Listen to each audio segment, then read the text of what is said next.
Well, David from the Open Road. How you doing today? As you can tell by my surroundings, I am not currently in my truck. I happen to be at my girlfriend's house, and I thought I'd do a quick installment of Open Road. I don't know what I really want to talk about, other than the concepts of moving. My girlfriend just moved from one small town into the big city. She did it as economically as she possibly could. She cut every corner she could.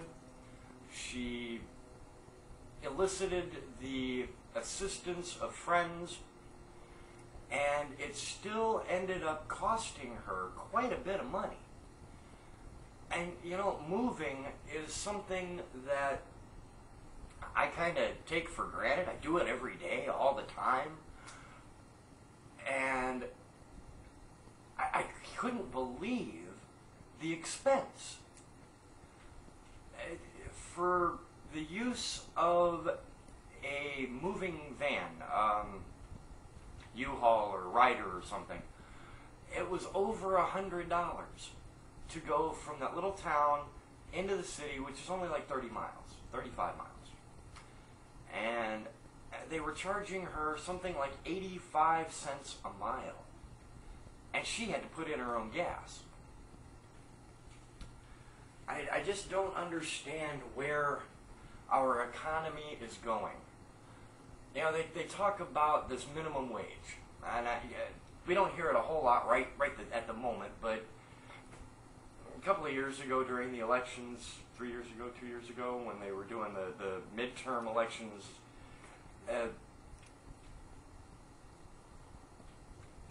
the minimum wage was one of the big things that they were hyping.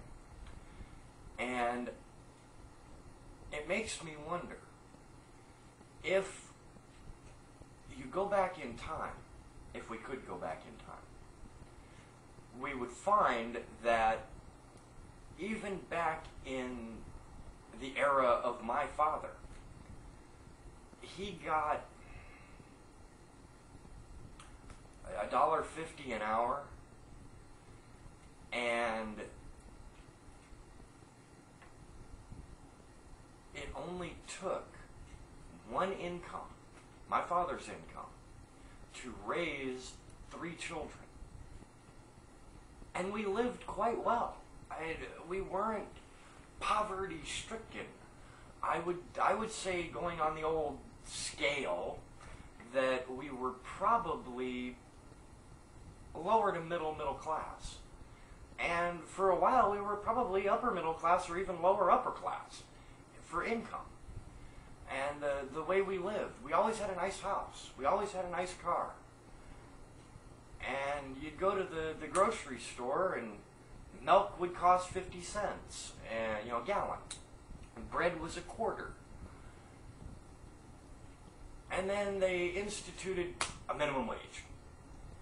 Well, what they don't seem to take into account, the employer, the manufacturer, the factory, does not pay the increase of the minimum wage. When the wage was $1.50 an hour, the employer charged 50 cents for the gallon of milk. When the minimum wage went to $2 an hour, milk went from 50 cents a gallon to 75 cents a gallon. So the consumer paid the extra money, which meant the person getting the $2 an hour is now paying 75 cents for their gallon of milk. So their increase in wage is offset by the increase in the cost of the product. So really, they're not making any more money. Not when you look at the numbers, the actual percentages. And in a lot of cases, the manufacturer, let's say that they do their numbers and they say, yes, we can give this 50 cent an hour minimum wage hike to our employees without any problem. All we have to do is raise the price of our product by 10 cents.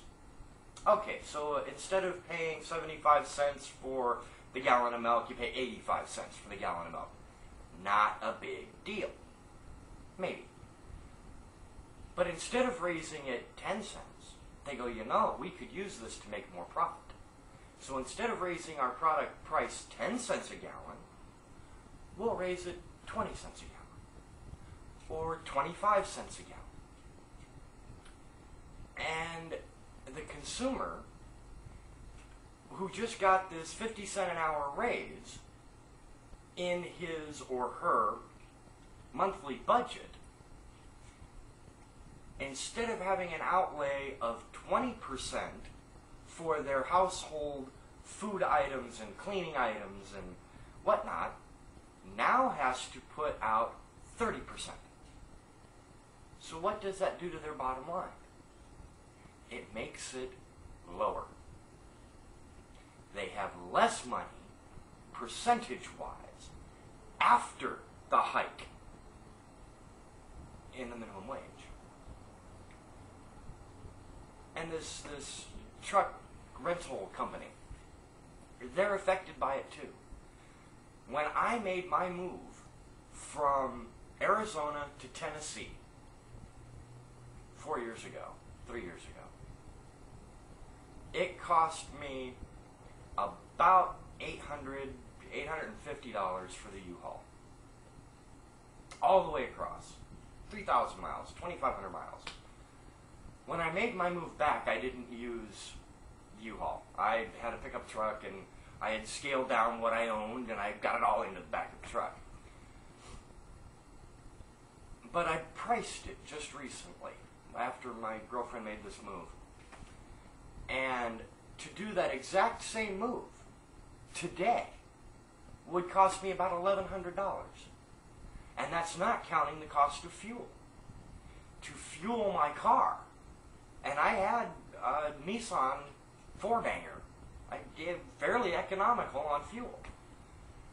It would cost me 3 times as much as it cost me before, just 4 years ago.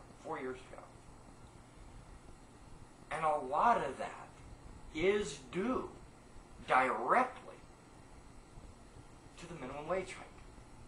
Because now the manufacturers, the producers, the product and service suppliers have to charge more for their products and or services for them to make a profit. And sometimes they charge more than what they have to just to cover the wage hike. So I guess what I'm saying, people, is that when we become money-based, and we want more for me, we end up cutting our own throats. Because the producers, manufacturers, the suppliers end up charging us more for the product that we were trying to buy for less. Something to think about. Maybe if we went back to $1.50 an hour, or in my grandfather's day, $1.50 a week, and lived better than what we live now, being able to raise a full family on one income, I think we'd have a better world, don't you? Well, that's my rant for today. This is David from the Open Road. Not on the open road today. You have a good day. I'll see you later. By the way, subscribe. Let me know you're out there. Send me some feedback.